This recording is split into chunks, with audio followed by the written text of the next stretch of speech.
What's up, dude?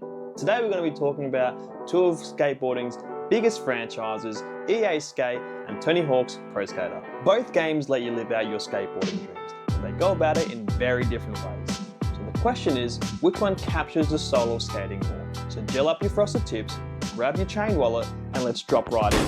It's going to be one of those videos. Ouch!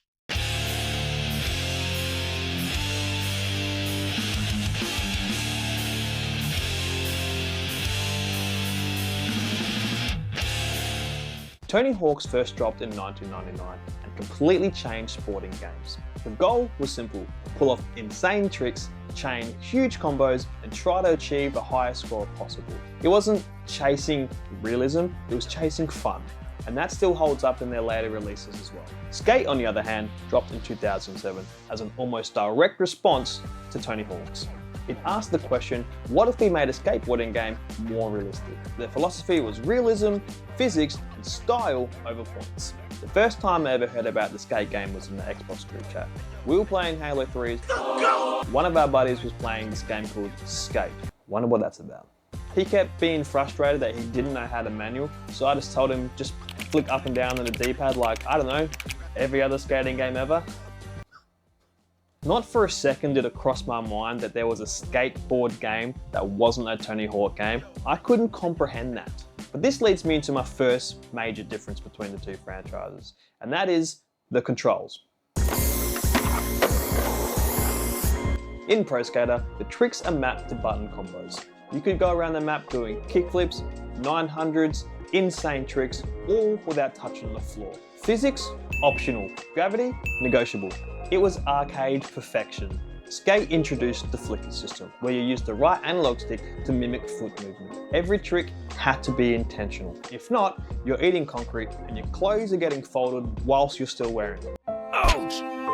Being able to do a 360 flip on demand is one of my biggest gaming flexes. And this leads me into the gameplay and the flow. Pro Skater is all about momentum. You're grinding, wall riding, manualing across half the map, and somehow pulling off a 2 million point combo. It's fast, flashy, and superhuman. Skate is more slower and grounded. It's more deliberate. You're searching for clean lines, struggling to land tricks cleanly, finally celebrating when you finally stick the combo and ride it out perfectly. It's less about score and more about style and satisfaction. With Skate, you boot up the game and you just do what the title says.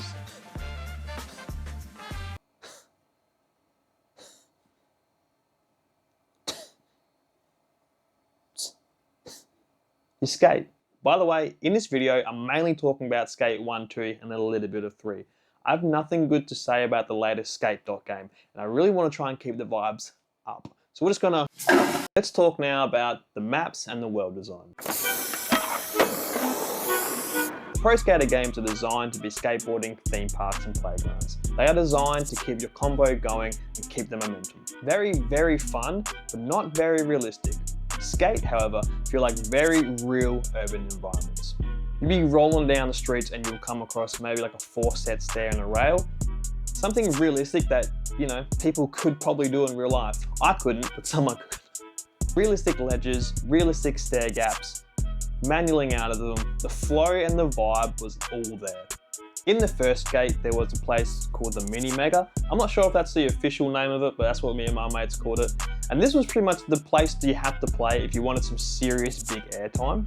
And this was just a random back alley find. This was the spot if you wanted to get some serious air and do some crazy 900 trick or something like that. Let's talk now how these games represented the skateboarding culture and the vibe. Oh yeah, vibing. I don't know how to... Tony Hawk's games were loud. Punk rock, hip hop, metal, crazy outfits, sound design. This game shaped an entire generation's music taste. And for me, I still hear the special move sound whenever I do anything that's mildly physically impressive. Skate is more laid back and chilled. It's more focused on representing skateboarding as a lifestyle as opposed to a sport. The Skate playlist, however, was still great. I still boot up the playlist whenever I go cruising on my one wheel. That's right, I have a one wheel. And you know what? Whilst we're on the subject of me, when I skate normally, I stand goofy and I push Mongo. Come at me in the comments. Fight! Come on, bring it on. The skate games, but more Skate 2, had a massive influence on my teenage years. I think it was my 16th birthday where I said, all I want to do is just be left alone so I can play Skate 2 and drink Mountain Dew. Walk out the door, you see someone that you know and they ask you how you are, and you just have to say that you're fine when you're not really fine, but you just can't get into it. I mean, I get it, little bro. I get it. Because of the skate games, there are a surprising amount of videos of my friends and I online skateboarding. And Morgan, if you show anyone, I will kill you.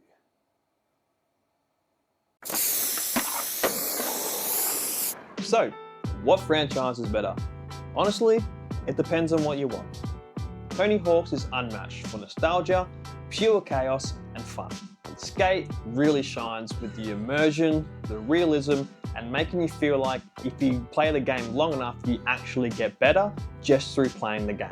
Ouch! These two games aren't enemies, they're just different phases of your life. I guess Blink-182 had it right, huh? This really is growing up. So what one are you choosing? Tony Hawk's on a scratch disc or skate at 2 AM trying to get the perfect line? Let me know in the comments, like if I've unlocked the core memory, and subscribe before your mum deletes your save file. Alright, too easy. Stay hydrated. Thanks for watching.